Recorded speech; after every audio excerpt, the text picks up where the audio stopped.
Hello friends, एक बार फिर से स्वागत है आपका हमारे यूट्यूब के ऑनलाइन प्लेटफॉर्म पर। मैं मंजू चौधरी, आपकी एजुकेटर फॉर केमिकल साइंस।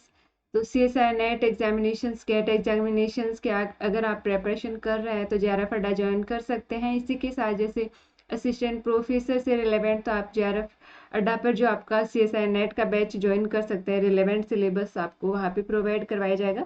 इसी के साथ अगर आप गवर्नमेंट जॉब की प्रिपरेशन कर रहे हैं तो फर्स्ट ग्रेड PGT लेवल की जो आपकी केमिस्ट्री की क्लासेस हैं सिलेबस ओरिएंटेड, वो आपको यूट्यूब के channel as well as JRF Adda application पर भी देखने को मिलेगी। इसके साथ ही टेस्ट सीरीज भी आपको देखने को मिलेगी।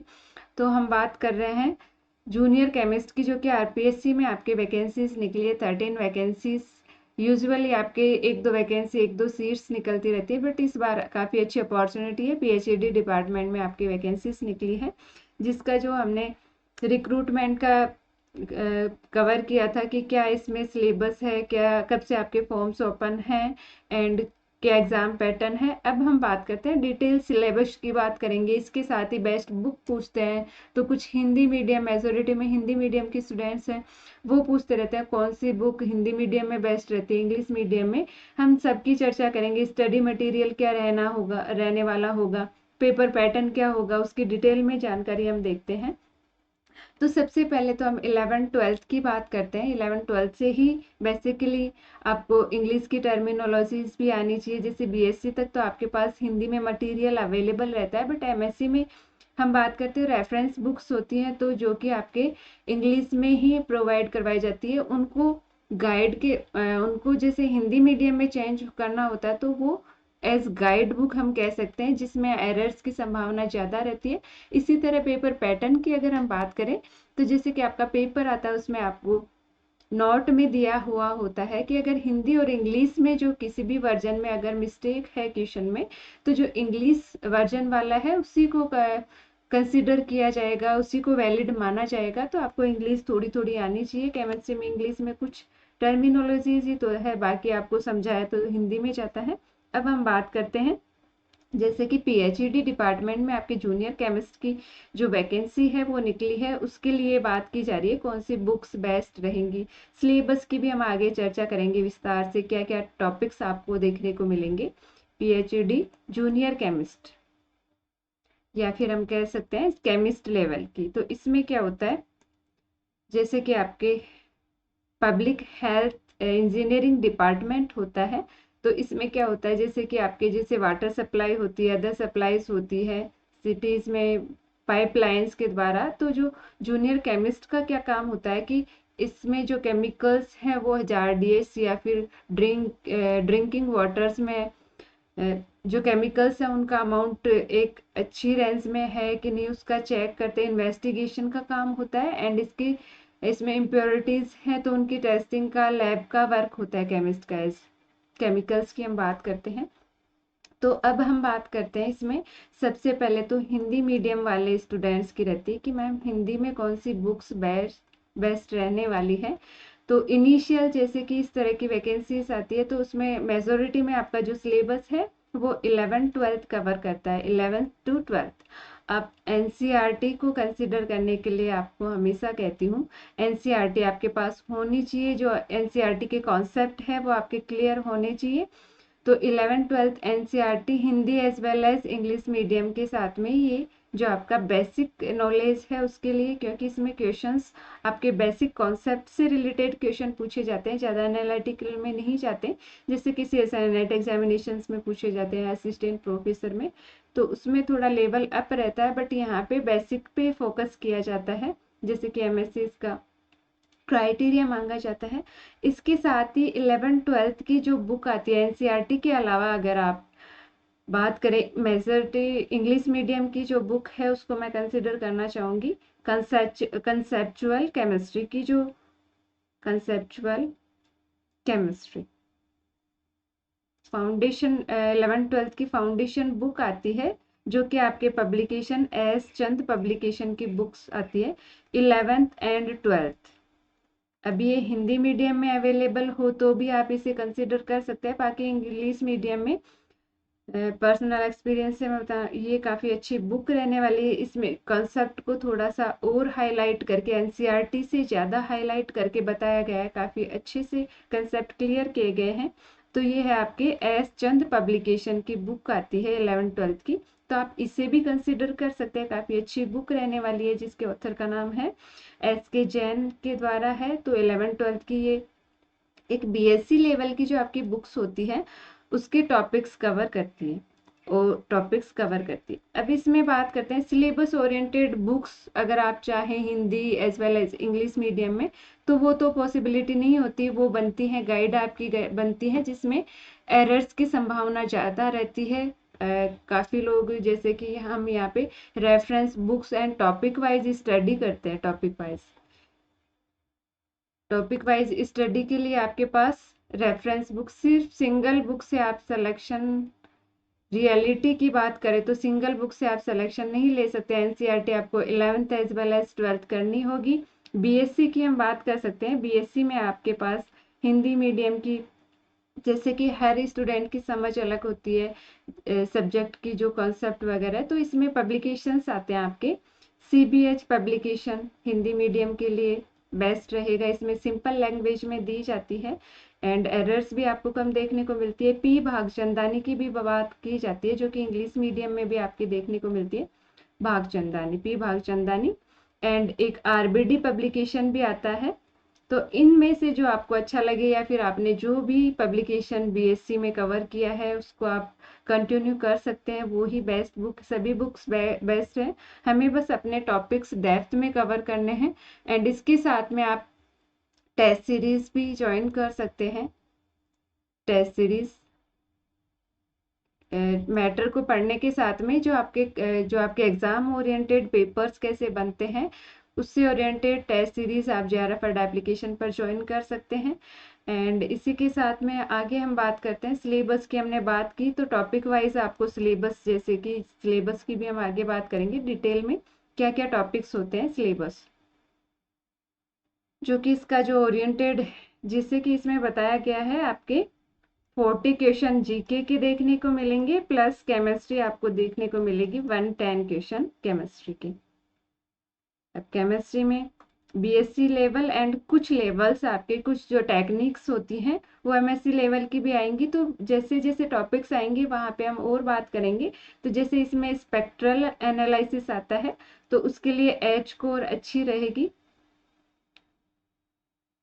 एच कोर की हम बात करते हैं, तो एच कोर की बुक जो है वो काफ़ी अच्छी बुक होती है। एंड इसी के साथ में जैसे ऑर्गेनिक वगैरह हो गया, तो सिंपल जैसे हिंदी मीडियम के स्टूडेंट हैं तो उनको जगदम्बा पब्लिकेशन की एमएससी की जो बुक्स हैं वो काफ़ी अच्छी रहने वाली है।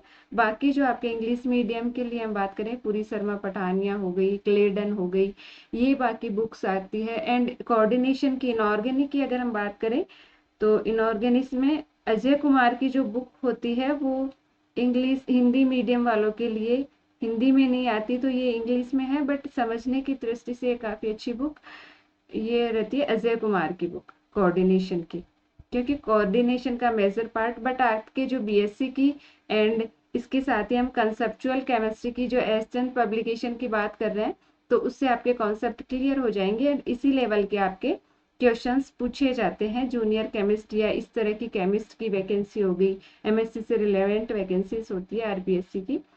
इसी के साथ अदर जो इन्फॉर्मेशंस के लिए आप हमारे टेलीग्राम चैनल को ज्वाइन कर सकते हैं। अब हम बात करते हैं जो आपका पीएचईडी डिपार्टमेंट का जो निकला है आपका, ये इसका सिलेबस क्या रहने वाला है। जो इस बार इन्होंने कुछ अमेंडमेंट किए हैं, जैसे कि जीके एड ऑन किया है। एंड इसी के साथ में जो इसका जो लेटेस्ट सिलेबस तो यहाँ पे अभी तक नहीं अवेल हुआ है, बट जो सिलेबस आएगा उसका पैटर्न हम बात करें, प्रीवियस ईयर सिलेबस को कोरिलेट करके हम बात करेंगे। तो जैसे कि 40 क्वेश्चंस आपके जीके के देखने को मिल रहे हैं।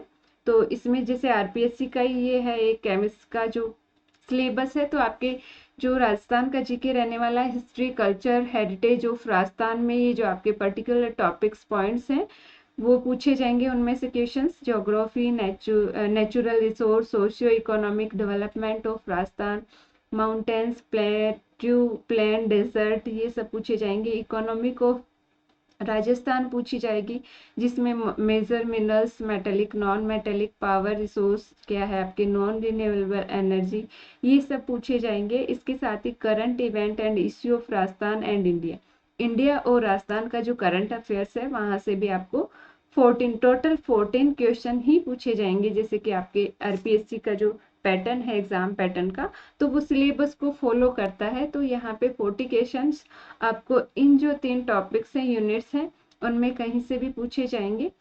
एंड इसका जो लेटेस्ट जो आपका सिलेबस है वो आपका आगे देखने को मिलेगा, आपको साइट पे देखने को जैसे ही आएगा हम बता देंगे। बाकी आपका जो सिलेबस है वो यही आने वाला है। अब हम बात करते हैं केमिस्ट्री के 110 क्वेश्चंस होते हैं, उनमें क्या क्या पूछा जाएगा। तो जैसे कि ये पब्लिक हेल्थ इंजीनियरिंग डिपार्टमेंट का ही आपका सिलेबस है।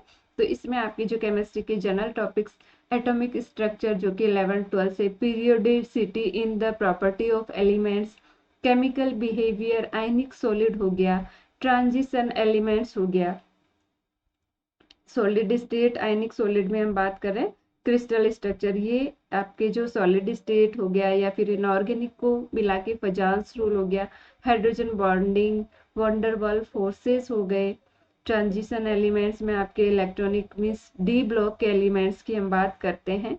तो जैसे ये सिंपल सिंपल टर्मिनोलॉजीज होती है, इलेक्ट्रॉनिक विन्यास कहते हैं इसे हिंदी, तो इलेक्ट्रॉनिक कॉन्फ़िगरेशन, जैसे कुछ एग्जाम्स में इंग्लिश को ही हिंदी में भी आपको ट्रांसलेट करके पूछ लिया जाता है, ट्रांजिशन एलिमेंट्स को ट्रांजिशन एलिमेंट्स या फिर संक्रमण तत्व कहते हैं। तो सिंपल सिंपल आपको आनी चाहिए, या फिर आप साथ साथ पढ़ते साथ में इस पे भी फोकस कर सकते हैं ताकि एरर्स आपके कम हो जब आप क्वेश्चन अटेम्प्ट करें। तो इंग्लिश का जैसे वैलिडिटी मानते हैं। इसमें आपके जो थ्योरम्स हैं, नोमेनक्लेचर ऑफ कोऑर्डिनेशन कंपाउंड की हम बात करते हैं, VBT theory, CFT crystal field theory, VSEPR theory भी आती है आपके। इसके साथ ही लेंथेनाइड एंड एक्टिनाइड्स हो गए, जैसे इनर ट्रांजिशन एलिमेंट्स हम इसे कहते हैं, इनका इलेक्ट्रॉनिक कॉन्फ़िगरेशन या स्ट्रक्चर क्या होती है, ऑक्सीडेशन स्टेट। रिएक्शन मैकेनिज्म में आपके जैसे सिंपली हम बात करते हैं कार्बोकेटाइन, एनाइन, फ्री रेडिकल, कार्बिन, एराइन, नाइट्रीन, ये आपके जो मेजोरिटी में 11th-12th कवर करती है। इसके साथ ही बीएससी के कुछ रिएक्शंस वो ही आपके आएंगे, इलेक्ट्रोफिलिक एडिशन, सब्स्टिट्यूशन टाइप की जो रिएक्शंस हैं उनके बारे में पूछा जाएगा। इसके साथ में preparation, reaction and structure of following, ये आपको कुछ जो एसिड्स वगैरह जैसे कि आपके इसमें टेस्टिंग में हम यूज में लेते हैं, तो कुछ रिएजेंट यूज में आते हैं, तो उसके अकॉर्डिंग जैसे कि ये जो बॉडी है आपकी जो जूनियर केमिस्ट की, तो इसमें टेस्टिंग से रिलेवेंट आपको इन्फॉर्मेशन, तो जिसमें जैसे एसिड्स हो गए, formic, acetic, oxalic, lactic, succinic, ये एसिड होते हैं, इनकी फॉर्मेशंस क्या होती है, रिएक्शंस क्या होती है, स्ट्रक्चर क्या है एंड इसका कॉन्सेप्ट मीन्स क्या है।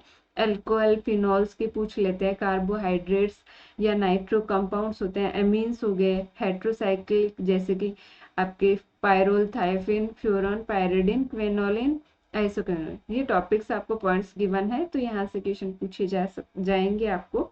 ये आपका सिलेबस, डिटेल सिलेबस हम कहते हैं। इसी के साथ में फैट्स, ऑयल्स या डिटर्जेंट होते हैं, इनके क्लासिफिकेशंस या जैसे कॉलिगेटिव प्रॉपर्टीज से रिलेट करके इसको पूछा जाता है। इसकी acid value, saponification value, iodine value, RM value, soaps जो कि आपके 11th-12th में कवर किए जाते हैं। जैसे कि मैंने बात की कॉन्सेप्चुअल केमिस्ट्री में आपको काफ़ी अच्छे से ये देखने को मिलेंगे। सिंथेटिक पॉलीमर्स की यहाँ पे बात की जा रही है, तो जो पॉलीमर्स के टाइप्स है, कुछ एग्जाम्पल्स हैं, वो आपको पूछा गया है सिलेबस में। फोटोकेमिस्ट्री के जनरल आपके रूल्स है, principle photochemistry, ground state, excited state of molecules, जिसमें फोस्फोरेंस होगी, आपकी फ्लोरोसेंस होगी, ये सब पूछे जाते हैं। एसिड एंड बेस की हम बात कर रहे हैं, तो Arrhenius, Bronsted, Lowry, Lewis concept आपसे पूछा जाता है। हार्ड, सॉफ्ट, एसिड बेस का कंसेप्ट पूछा जाता है। PH, ionic product of water, buffer solution, जैसे वाटर के रिलेटेड आपसे ज़्यादा पूछे जाएंगे। इसी के साथ में इलेक्ट्रोकेमिकल सेल्स, फ्यूल सेल्स, ये फिजिकल के टॉपिक्स आपके आ गए। इलेक्ट्रोड, पोटेंशियल, इलेक्ट्रोकेमिस्ट्री की हम यहाँ पे बात करेंगे, तो इलेक्ट्रोकेमिस्ट्री के जो पार्ट्स है वो पूछे जाएंगे यहाँ पे। इंडिकेटर एंड टाइट्रेशन का आपको मेजोरिटी में, जैसे इन बॉडीज में आपकी जो प्रैक्टिकल नॉलेज है, कॉन्सेप्ट है, उन पे ज़्यादा फोकस किया जाता है, तो इनका थोड़ा सा आपको ज़्यादा देखना है। केमिकल काइनेटिक्स में वही rate order, molecularity, rate of reaction, zero, first, second order and collision theory क्या है, सिंपल सिंपल पूछा जाएगा, आपको ज़्यादा डेप्थ में नहीं पूछा जाएगा, जैसे कि आपके नेट में भी आपके टॉपिक्स है। केमिकल थर्मोडायनेमिक्स में simple first, second and third law of thermodynamics पूछा जाएगा। न्यूक्लियर केमिस्ट्री में भी आपके पूछा जाएगा, रेडियो एक्टिव डीके की या रेज की बात की जाती है, एक्टिविटी क्या है, न्यूक्लाइड्स, यहाँ से आपको न्यूमेरिकल्स भी छोटे छोटे देखने को मिल जाएंगे। Stereo chemistry of organic compound, concept of optical and geometrical isomerism है, जो कि कोऑर्डिनेशंस में भी आपके इनऑर्गेनिक कंपाउंड्स के पूछे जाते हैं, तो उनका नॉलेज, उनके बारे में भी आपको पूछा जाएगा। Errors and evolution means data analysis की यहाँ पे बात की जा रही है, accuracy, precision, errors, significant figures, fundamental, simple simple method, instrumental method, यहाँ पे आपको थोड़ा ज़्यादा फोकस करने की नीड होगी। Instrumental method of analysis like colorimetry, flame photometry, analysis of acidic and basic radicals, ये थोड़ा कुछ ज़्यादा क्वेश्चंस आपको, जैसे कि बॉडीज़ के अकॉर्डिंग आपके पीएसयूज में भी इसी तरह के आपके क्वेश्चंस, जैसे कि बीएससी एंड एमएससी लेवल की जो आपकी पीएसयू की रिक्रूट होती है, उनका स्पेसिफाई सिलेबस नहीं दिया जाता है, तो उनमें भी यही टॉपिक्स आपको पूछे जाते हैं।